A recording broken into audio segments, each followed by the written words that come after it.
Hello and welcome to the Morrison Run, the podcast where we read and review everything written by Grant Morrison. My name is Leon. My name is Bertie. Where's Angwin? Oh, his internet went out. And I'm Angwin. Sorry for the wait, guys. Just thought I'd build some suspense. It's on theme for Animal Man How so? because the issues that we're reading today, 14 to 26, are all about suspense Dude, and the sacrifice. We're just reading 14 to 19. Did you read it to 26? Oh, yo, my bad. Oh, my bad. Okay, that's fine then. Okay, I need to. Okay, that's fine. I need to see where 19 ends. Okay, that's my bad. Okay, I think let's just get straight into it with I agree. issue 14. Issue 14's kind of like a horror story, right? The cover of the issue is Animal Man's family looking pretty terrified in the background while his daughter's approached by a shadowy figure. Yeah. Mhm. Quite a horrible cover, really. No, well drawn, but not really nice to look at. Kind of uncomfortable, weird. This first issue, there's just like a lot going on. There's a lot of these kind of simultaneous stories. We get flashes of Animal Man's family at home, and there's like a guy who looks like Animal Man, but he's like in shadow, and we don't know what his deal is. There's like imagery of a guy walking through the rain, and then he wakes up, and we've been seeing this same guy through previous issues as well. I don't know if we know his name yet at this point. Well, me and Angwin do, because Angwin thought... No, I know his name. Oh, okay. As well now. I just mean in this issue. Yeah, no, I mean this issue really jumps around, which kind of makes it stick out because, like, it's like it kind of doesn't leave much time for things to get boring, if you know what I mean. Like at the beginning, Maxine, is talking to this stranger in the garden, and then, she's called back, and Animal Man's wife is, kind of paranoid and thinks she's getting calls, and then they have it just kind of moves around a lot of story beats quite sporadically, which will be referenced, later issues of like why that happened. Yeah, and Buddy himself, Animal Man, is barely in this one. It's only towards the end he is at home with his family, and they're talking about I'm gonna call him Dark Buddy, the kind of shadowed Animal Man that we saw glimpses of before, and he's like looking for Dark Buddy. He can't find him, and then he finally sees him. He goes to confront him, and Dark Buddy doesn't respond and just sort of disappears. Yeah. I think this issue exists to establish a bit of fear in the reader, or a bit of like mystery, maybe. For sure. I think kind of almost like don't understand this Dark Buddy, but family feels threatened. We don't even get a conclusion by the end of the issue, and then of course there's the rain segments and stuff. It's all quite cryptic and weird. Involved in this, there's also imagery we get of there's this guy who's like he presents himself as like a door-to-door sort of like a missionary. Yeah, like a missionary, but then he assassinates people at their door. Yeah. And that will also become relevant later. But from there, I think we can go straight into the next issue, unless there's anything else anyone wanted to comment on.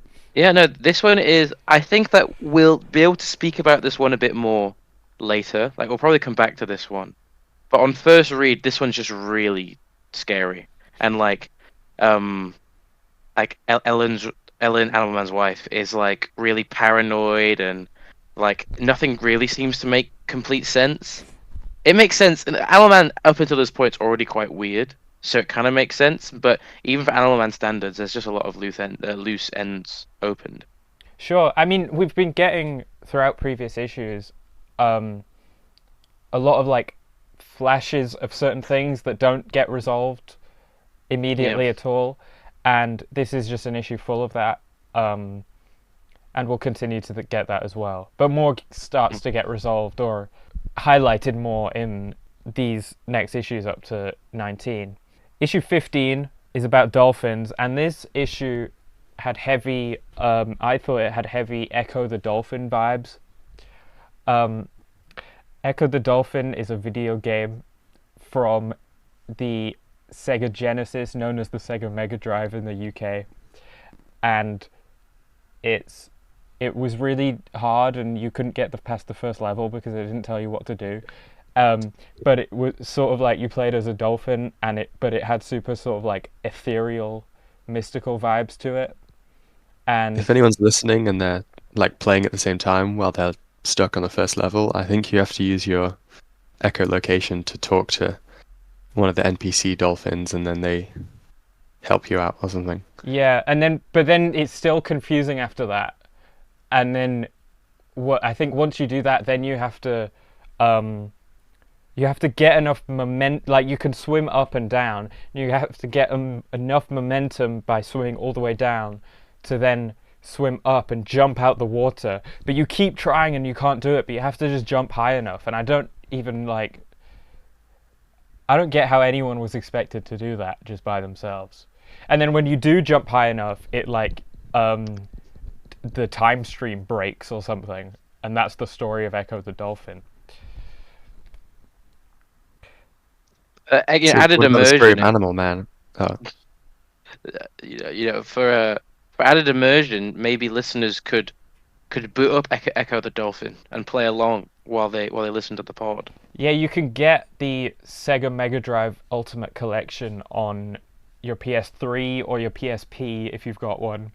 That's how I played all the Sega Mega Drive or Sega Genesis if you're a bloody Yank. Nice. Yeah, I got him. But that's how I played all those games when I was a kid. Yeah. I used to love Sonic. For even extra immersion, maybe the readers at home could try be animals. Yeah. That really gets you in the mind of reading Animal Man. You're like, oh my days, yeah, this is what it feels like to be an animal. For sure. So to go into so in this issue, Animal Man's whole like environmental terrorist arc or streak is kind of put center stage here. Yeah. I would say in this stretch of issues, actually, throughout a couple of the issues, the kind of environmentalist elements definitely get brought back to the forefront a little bit. They had kind of gone a little bit to the side in the past stretch of issues we reviewed, but they've definitely come back here. So yeah, this one he's on a mission to protect the dolphins from like hunters in the Faroe Islands. He enlists the help of another superhero with the name Dolphin, who she's got dolphin powers. I have a feeling she may have been on Animal Man was on a team. Maybe it was like JLI or something Yeah. before this. I don't know if she was on that team and this is a reunion type thing or not. I think she very well could be. For sure. At first, this issue, I thought that Grant Morrison had just made up a culture that hunts dolphins for sport instead of talking about maybe a real animal rights issue, but then I found out afterwards that I was wrong and this was something that was being talked about at the time this issue was released, this kind of hunting dolphins for sport and stuff. So I think that took me out of it when I first read it. Right, I didn't necessarily question the reality of it. I just didn't even think about that. I did look up. I didn't know where the Faroe Islands were, so I found out that that's part of Denmark. I didn't know anything about that. I guess to break down the story beats, there's these two guys, these two environmental terrorists, Dane and Johans, and they're basically gonna. There's this weird yearly tradition in the Faroe Islands where they get all the dolphins to swim into shallow water so they can like brutally massacre them, and it's nothing more than brutal. There's that one specific bit that is mentioned is that parents will cut open pregnant dolphins, cut out the baby dolphins, and then let their kids play with the corpses of baby dolphins, which is just awful.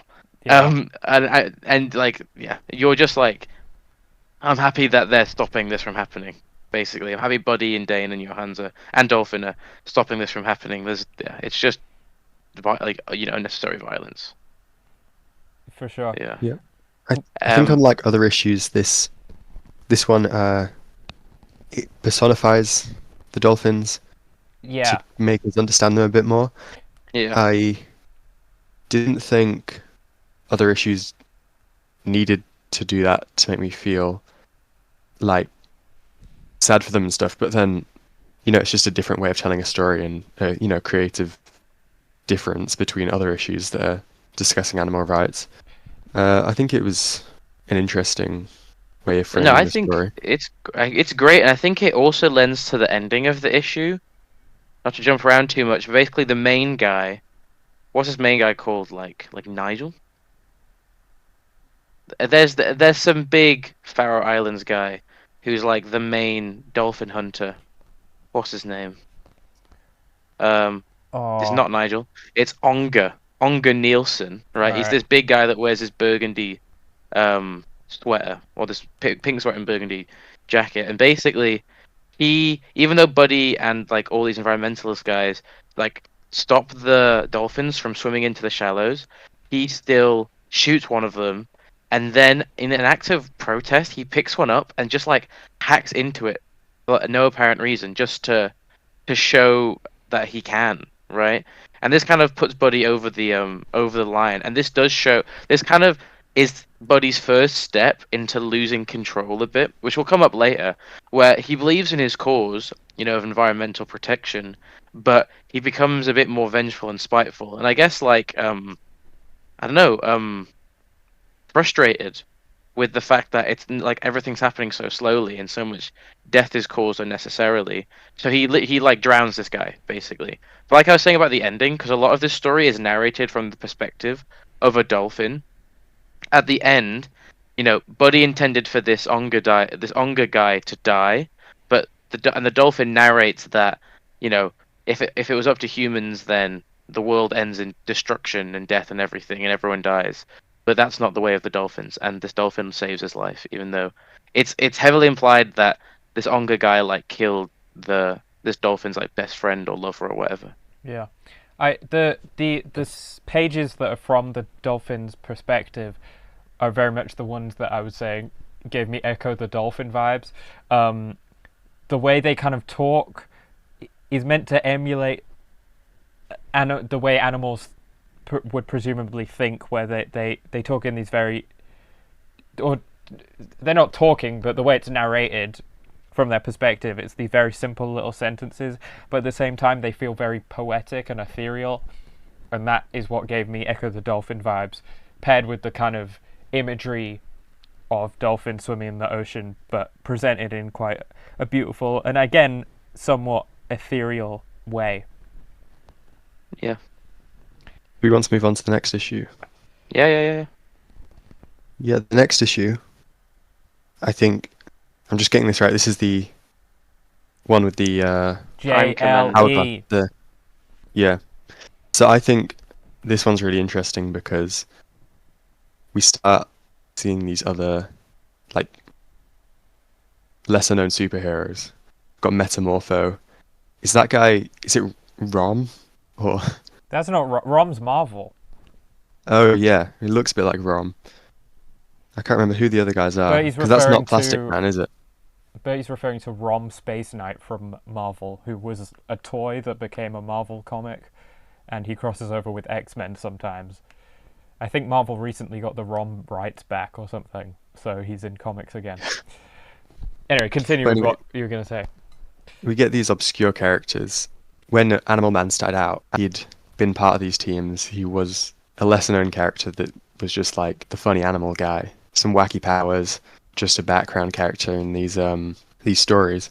And I think this issue shows how he's evolved over this run.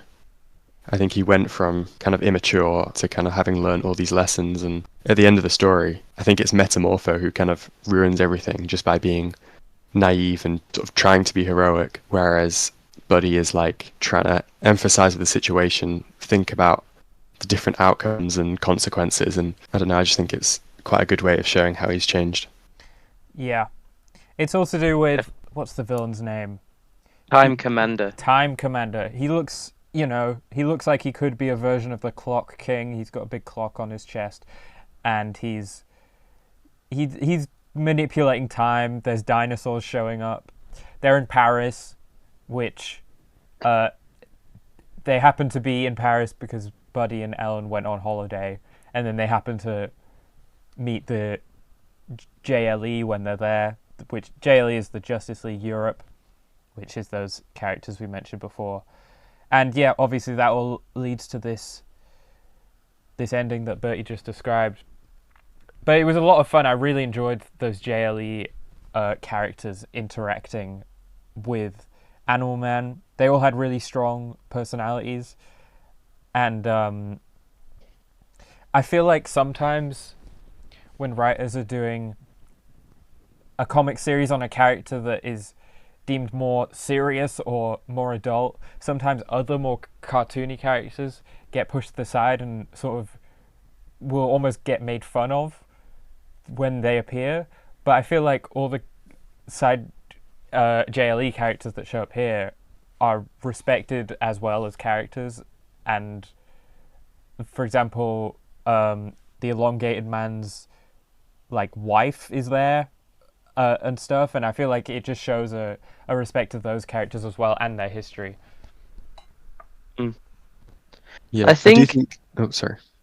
No, I think the themes of a predetermination, I put on like center stage in this issue, like like vaguely Animal Man's being talked about as a character has been brought up during this story, but generally, even with the aliens, he was able to. Eventually, he chose his own backstory, right? Yeah. In this one, Time Commander sees his future, sees himself lying down in the cemetery with a broken nose, and he, helping all these people in the cemetery. One lady, he's helping her look younger, bringing a bunch of lost relatives back from the dead, so they can see their family for one last time. And the sad thing is that I guess he can't save himself. He kind of has these sort of sporadic rants about his clock being destroyed at the beginning, and we're like, what are you talking about? Especially when Buddy's being really empathetic halfway through. And it isn't doing that much wrong. Obviously, he is being crazy and starting, bring dinosaurs, the French Revolution, all that sort of stuff. I love the panel layouts of the clock deteriorating. I think that's really cool. Yeah, those morning pages were really grieving.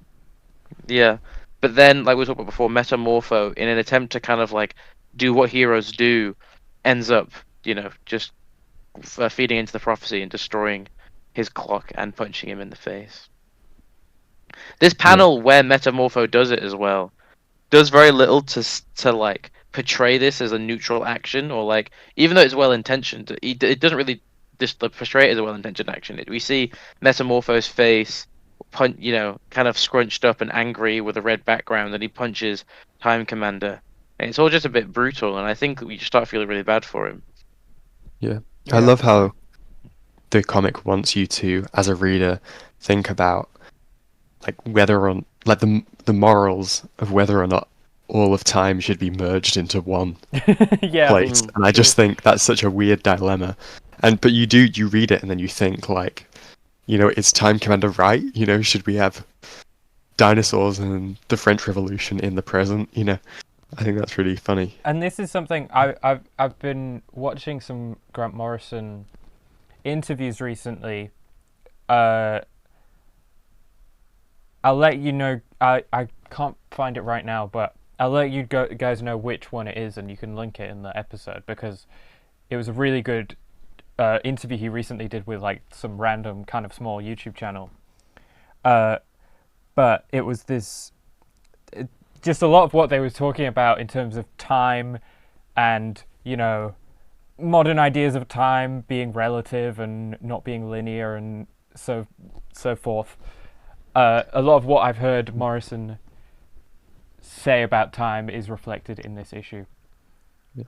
I also just want to say, when we did our Ice Cream Man episode, I mentioned the Kryptonite Spectrum by the duo on the Ice Cream Man. I think it's Martin Morazzo, artist, and W. Maxwell Prince. I said in that episode that I really recommend, if you're a fan of All Star Superman by Morrison, check that out. And reading this again has reminded me of that, because that does plays with time in that first issue in a really interesting way with the panel layouts and just the plot structure. It reminded me of that, and I thought, if you're a fan of Grant Morrison, I think that series is worth having a look at. Edward, what's your favorite story about time? Oh, that's actually such a good question. I've been put on the spot, so I'm trying to think about one. The first one that comes to mind is like Groundhog Day. Yeah. It's definitely not my favorite, but I do think that sort of the gimmick of like, what if you had to relive every day? Because sometimes you go through periods where you feel like that. You're like, oh man, like I go through periods where I'm like, is it Thursday? When it's Yeah. like, it's like Tuesday. You know what I mean? True. And Oh you my don't even God. know where your head's at. That's so real. It's also a great story about time. Back to the Future. Yes. That was like The my whole favorite Back to the movie as a Future kid. trilogy. That's such a good choice. Yeah. Back to the Future, Back to the Future 2, where Yup. where like Biff is Donald Trump, and he's also kind of Scarface. It's weird. And then there's the bit where like Marty has to get into the car, and no, there's like a helicopter. There's something. That's a good movie though. Yeah, But it's good. I do think I think the most classic one out of the trilogy is the first one. Like, because I rewatched that recently, and like it's so much about like him almost banging his mum. Because you hear like It comedians is. talk about like, oh, it's so weird that movie's about him banging his mum. And then I remember back, I'm like, I swear it's mostly just about time travel and trying to get back to the future or whatever. But no, like for a lot of that movie, he's just trying to get his dad to like have sex with his mum, and it's just like it's pretty freaky. Yeah. But so yeah, I'd say those two are pretty good. Those are awesome choices. Thanks, man. In terms of comic books, Paper Girls is a great time travel story. Yeah. So definitely shout out to that one. And that's a comic I recommend people all the time. It's just got great art for like 30 issues, and is just super consistent. I think that's like a great. Anyone who's like, I want to get into comics, what should I read? I often mention Paper Girls as well. So There's a lot of time travel in the issues that we're reading and the issues that we'll read after these. And I think the one that the thing that reminded me the most of, especially the scary one or whatever, is Harry Potter 3 Prisoner of Azkaban, yeah, where like they're jumping around in time and they like see each other and stuff. yeah. Yeah. I recommend watching that movie. It's really good. It's not okay. Another movie I really recommend that has nothing to do with time travel, but is the Simpsons movie. I think that I like I that think movie. that I think that we really missed out by not making the Simpsons movie a more important part of pop culture. It was an important part of my life. Yeah, same. But I feel like it doesn't have as much aura as like, I don't know, like Back to the Future or something, True. or like Into the Spider-Verse, even though it's arguably better. But I do feel like I watched that film again recently, and I was like, I just can't forgive Homer for what he's been doing in this. What do you mean? Because he's like, he does all these horrible things in the film, and then his sort of like redemption at the end of it is he saves the city from a bomb on a bike. But I'm Yeah, like, that's sick. he kind of didn't actually do anything. Like, he didn't work on himself. Like No, emotionally. he works with Bart. He doesn't strangle him or whatever. Kind of. Yeah. Um, No, I see what you're saying. To be fair, But doesn't the best apology is a change in behavior. That's so Yeah. facts. That's so facts. Doesn't Abraham die in the Simpsons movie? He gets rolled up in a. No, he has like a weird crash out, and then he gets rolled up in a carpet. Yeah. I once They you know that line announced. in the Simpsons movie where uh, he's like, "Granddad had a senior moment, and we love him, and we got a free rug out of it." I once said that to my dad, and he got mad at me. He Oh was like, Oh, what do you know about having a senior moment?" I'm like, "I'm quoting the Simpsons movie, Dad. What do you mean?" yeah. Yeah, they doesn't announced the translate. Simpsons movie 2 yesterday or a couple of days ago. So it probably won't be very good, but it's happening. Do you think it'll be Guys, the like? Simpsons movie one is so good. Do you think the Simpsons movie 2 will be like weird, like all the new weird Simpsons episodes? Oh, they did like a weird season, right? Well, yeah, the Simpsons Maybe I weird should now. watch that because So like I know like the last 15 to 20 seasons have been bad, but there are rumors the new one's good, I've so heard that. Well, I haven't heard it's like good, but it's like weird. It's like interesting. Like they're doing weird stuff with it, Awesome. but it maybe it doesn't always hit. That's just what I've heard. Anyway, Animal Man issue 17 goes straight back into the animal rights thing. You know This what one I with mean? the monkeys. Yeah. Oh yeah. Oh yeah. I think this is the yeah, this is like the one where this is kind of like a really good sister piece to the dolphin one. Where during the dolphin one, it's very black and white. You're like, these guys are crazy. Why are they killing dolphins for no reason? And then in this one, you're like, oh my, blowing things up, even for a good cause, that hurts people. And that's kind of bad. Well, yeah. So, Animal Man is working with like a crew of, I guess, like environmental revolutionaries who they sneak into this place where these monkeys are being tested on. Their eyes have been sewn shut. It's a pretty awful visual. Um, but they're all wearing like ski masks and camo jackets. Like you don't expect to see Animal Man dressed up like that. Um, Hmm. but in trying to um, free these monkeys and stuff, one of the other people in the crew uh, sets off an explosion, and the reveal is it ends up killing some innocent firefighters, and it sort of sets Animal Man on this train where he gets confronted by his wife and one of his best friends, and he ends up like, does he quit being a superhero in this issue? Yeah, he does. No, does he? No, I know his manager. What's one where his manager's like, I don't want to be your manager anymore. Well, I don't. In this one, he says, "I'm not a figurehead. I'm not a spokesman. I'm just a man. Animal Man is finished. I've had enough." So he does. He's quitting Uh, being Animal Man. He doesn't really want to be a superhero, and that happens because he goes on TV and has a sort of debate, and he basically like fails and sort of crashes out, and yeah. it's not going well for him. My favorite part of this issue is the B story with the White Owl, aka Lennox, and Mirror Master. Where at the beginning and then partway through, they're having this meeting where it's obviously Mirror Master like tried to kill Animal Man and like destroy his house and stuff. But then the really mean guys in like that weird Illuminati like table setup, they're like, oh, well, you have to kill his family and children. Well, I get to kill his wife and children. And Mirror Master's like, I'm not gonna do that. That's kind of weird. So then this Lennox guy does it, or this Lennox guy like says he'll do it, right? Yeah, And he's asking how do because after that Mirror Master fight, the JLE they like they pimped his house, right? And Lennox needs to know how to like the layout so that he can break in and kill Animal Man's family. And Mirror Master's like, you're a freak. I'm not gonna do that. And I think this is really fun because Mirror Master is kind of like very dislikable in his first issue, and then in this issue, like this issue somehow switches that around. At least for me, very quickly, where I was fully on board with Mirror Master as a sort of like anti villain. Yeah, yeah, anti villain.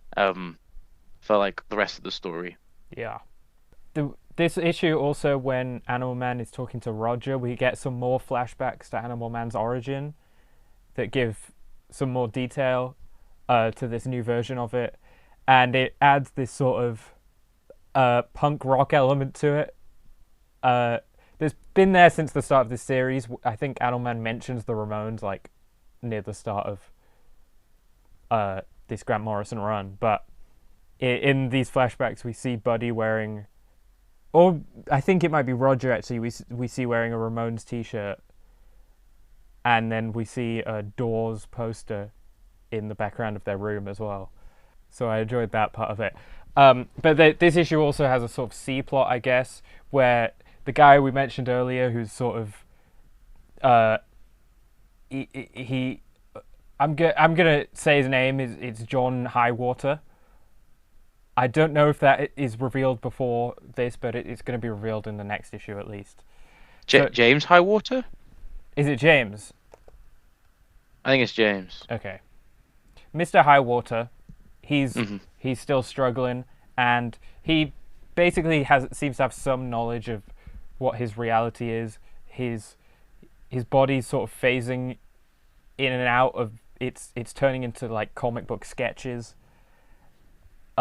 And he's been given information from,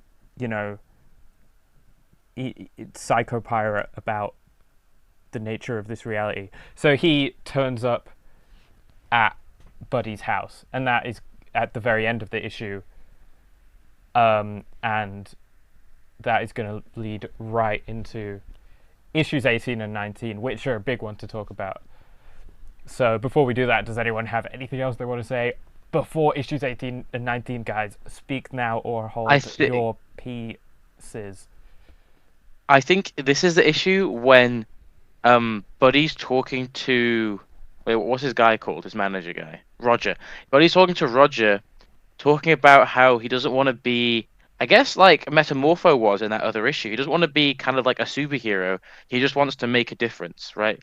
Because he's like, as a superhero, all your villains want to rule the world. But the way he says it, the way he sees it, all his villains already rule the world, and I just think that was pretty poignant, to be honest. Yeah, I actually, that's a perfect sort of commentary on the changing of superhero comics. It's like in the past, superheroes just fought silly little criminals who did silly little things, but then as you make superheroes more real and have to reckon with real world issues, it becomes an issue because they can't just fix everything. And can you have a superhero just go straight up against all of the real world villains, like the real world sort of patriarchal leaders? Yeah, supposedly the big turning point was Green Lantern, Green Arrow, Hard Traveling Heroes, I think by Denny O'Neil. Yeah, because I know that what was you're talking about. Yeah, it was all about Green Lantern coming on to wherever Green Arrow is based on a mission, following the law like he'd usually do in these comics, but then Green Arrow wants to teach him about the real world implications of what he's doing and what real life is like that he's missing out on and stuff for all various different kinds of people and social issues and stuff, which hadn't really been done in comics. And then that kickstarted a trend of people being like, actually, we can address these real issues in superhero comics. Yeah. I wouldn't, this might seem so pedantic, but I don't know that it kickstarted a trend. I don't know that I'd phrase it that way, because I feel like that's where superhero comics would have gone either way because of social climates and what. But that is a major issue because it's like the first major time we saw that. I think it's also quite just like bold in what it was doing. Yeah, for sure. I think, I think comics for a bit longer could have been a bit more safe and sort of eased into that, possibly. True, yeah. Issue 18, 19 is basically all about Animal Man and Mr. Highwater going to a big mountain and taking some drugs and sort of seeing the fourth dimension. Yeah, it's crazy. It's very cool though. It's a great opportunity. I mean, I want to just. It's gonna sound when we continue to read this, is gonna sound a bit silly, but I do think it's like a great opportunity for the artists to just draw really cool stuff. It totally Yeah, is. they I went wild on this one. I mean, I've set up the premise of what this issue is. I think we can basically just talk about anything in it now. So Okay, my favorite part: Animal Man becomes self-aware and he looks at the reader. Now, this obviously happens in Ice Cream Man, which was the first time that this has happened to me when reading a comic book. But in Animal Man, it's just as crazy. He like turns around and he's like, "Oh my bro, I see you," and I'm like, "That's freaky." it is. Yeah. It, Like, why is he looking at me? And then I was like, "But I'm looking at him," and that's the problem. That's a problem. he's Yeah, looking. I think it's a perfectly paced fourth wall break as well, because it Mhm. like doesn't just happen. There's been hints for like quite a while that it will happen, and then I think just him making this revelation on one page, and then as you turn the page as well, it's not like he can still see you. It's like it was a flash and then gone. Yeah. Yeah, I mean, this whole issue reminded me of how Grant Morrison has talked about in various interviews and stuff, how they, Grant Morrison has a sort of magical, I don't know how you describe it, but yeah, a magical, mystical view of reality and the world. I don't know that I could expertly articulate what all of their views are on it, but Grant Morrison has talked about having an experience of climbing up a mountain, I believe, and like seeing the fourth dimension or something. And that's what this issue is.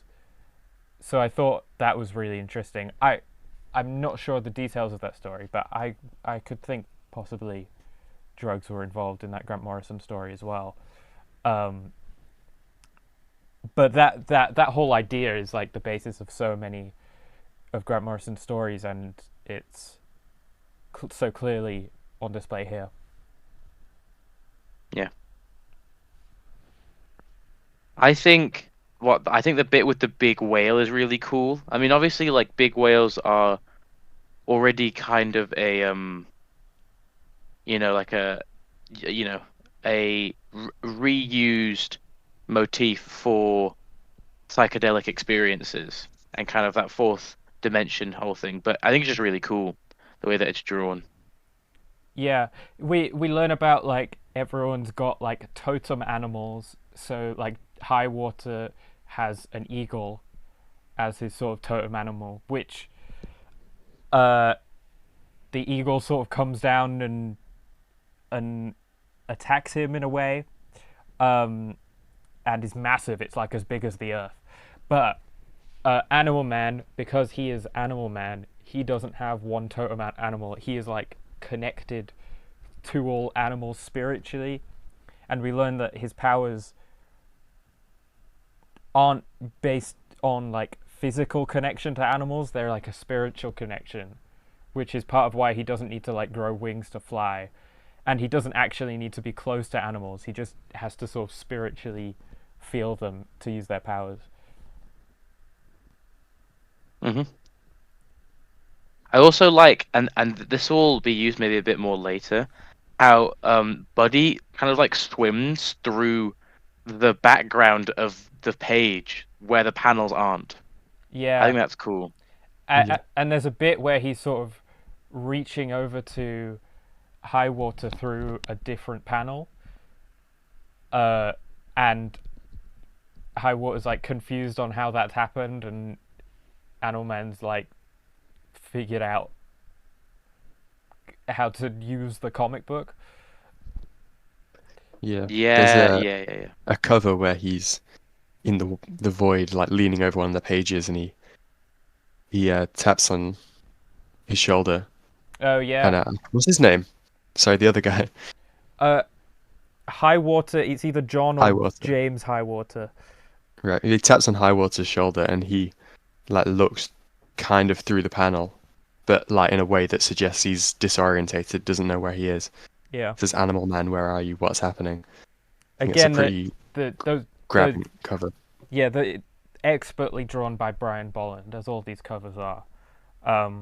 Yeah. I think it's really interesting that nowadays it's a very common thing to have one artist in the comic do the interiors for the comics and then have another artist do covers. There's a whole, I think variant covers are like the main market of how comics sell nowadays. But Yeah. in the 80s, it's quite interesting that they had Brian Bolland doing all the covers, but had Chaz Truog doing all the interiors for this whole run. I think that's really interesting because I don't think that was being done much at the time at all. But all these Brian Bolland covers are so iconic that I mean, I'm glad they did it. I'm sure Chaz Truog would have done a good job as well, but Brian Bolland has a certain kind of realism to his style that makes the covers so much more striking. Whereas Chaz Truog has and I mean this in a good way because I do think it genuinely lends itself to the story, but Chaz Truog has a more typical comic book style that lends itself to a comic from the 80s. I do genuinely think that Chaz Truog having a more typical comic style lends itself to that kind of commentary on comic books. Yeah. When you have characters realizing the meta and realizing they're in a comic and stuff as they are in this issue, the fact that they look so much like comic book characters adds to that. Yeah, sense. I think the expressions and faces are the main difference, really. Yeah. The sort of spiritual connection with animals is shown here through the color red, the red background throughout these issues, which I don't know how much is explained here, but I know just from like DC lore that there's the whole thing of like the red, which is the connection that all animals have, and then the green, which is plant life, and you know Swamp Thing's always talking about the green. So obviously this was early on in the foundation of that, I'm sure. There's a bit where Animal Man meets other Animal Man from the past. There's obviously constant talks about continuity, and in this one, you know, what Silver Age? No, it's not Silver. What in the 80s would that be Silver Age? The Animal Man the other Animal Man we meet here, I would call Silver Age Animal Man. Silver Age, yeah. So Silver Age Animal Man comes to our Animal Man and talks about how, like, he replaced him, and now no one thinks about him, and how he ceases to exist because he was replaced in the continuity, and it's kind of scary.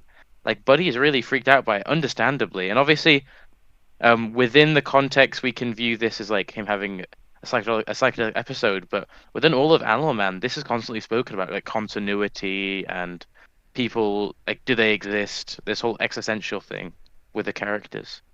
Yeah, well, I know you said it could be viewed as just being part of a sort of drug trip, but I think because of what we know about Grant Morrison's views on the whole thing, I think that everything we see here and everything Buddy experiences here is in some way real. Like, he is encountering the sort of limits of reality, and he's taken drugs to get there, but I think that is all legit in some way. Yeah.